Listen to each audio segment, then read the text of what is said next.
Jumping on board the Red Line, heading south to one of Chicago's most vibrant and colorful cultural communities, where the New Year will be celebrated later this month. It's the one celebration in the city where you can ward off bad luck by simply wearing red. Our destination, Chinatown. The architecture is unmistakable. The food here, unforgettable. Chinatown is simply unlike any other neighborhood in the city. Gene Lee knows that firsthand. He grew up here and remains active in the community. Gene is our tour guide for the day. So Gene, tell me a few of the things that make Chinatown such a great destination. Well, to start off with, we have 70 Chinese restaurants. Fine Chinese dining, many different cuisines for Chinese food from China. And how old would you say the community is? How long has this community been here? My understanding is the first Chinese settlement was approximately 1870. Today, Chinatown is a strong, vibrant, family-oriented community. And from the moment you step off the CT Louis Red Line onto the platform of the Cermak Chinatown stop, you know you're visiting a unique place. This station has been so important to our community, not only for the visitors to be able to have easy access to come here, but just for the community itself to be able to go out into other areas.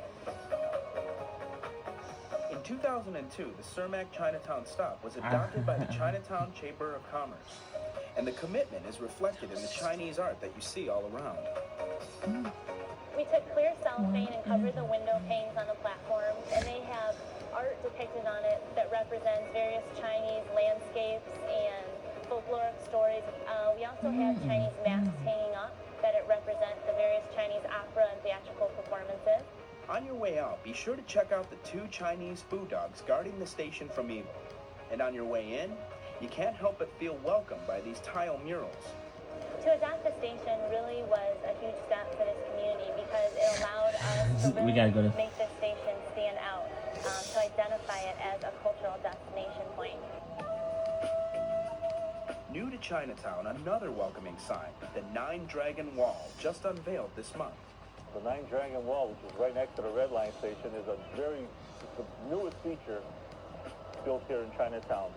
It's another enhancement feature that we hope would attract tourists from throughout the city, the state, and the Midwest.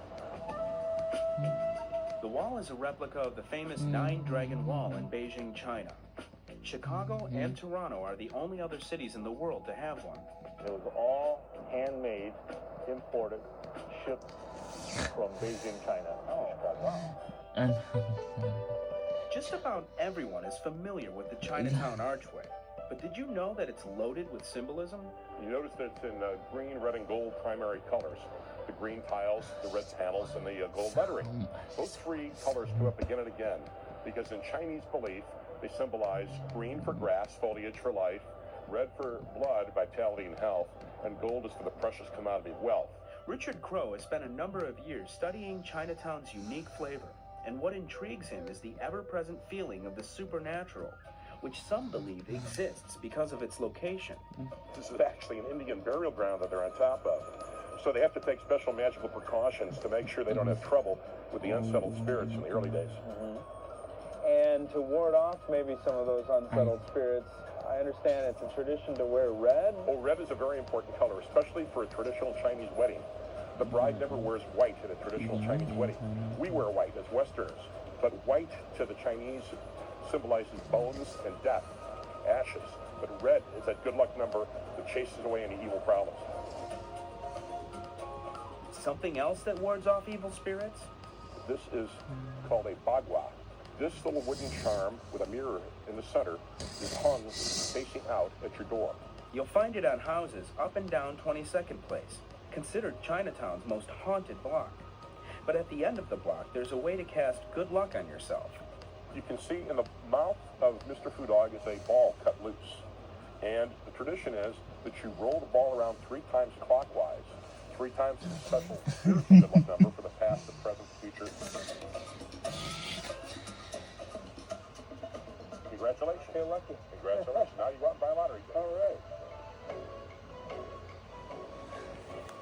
If you plan on visiting Chinatown, January is a great month to do so. That's because the Chinese New Year will be celebrated. January 22nd is Chinese New Year's Day, but the big celebration here in Chinatown will be January 25th. At the center of the celebration, the Chinatown New Year Parade. It may be the year of the monkey, but the lion always gets a lot of attention. So, Gene, tell me the significance of the lion dance. The lion dance is known as the traditional Chinese lion dance, and what it symbolizes is to welcome in the Lunar New Year.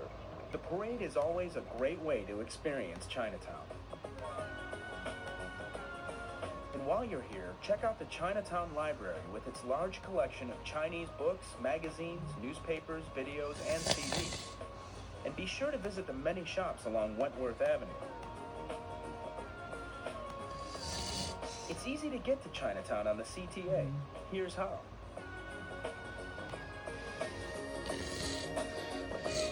For Wentworth, 62 Archer, Red Line, and you're right at January is a great Chinatown. time to visit Chinatown. Let the CTA get you here.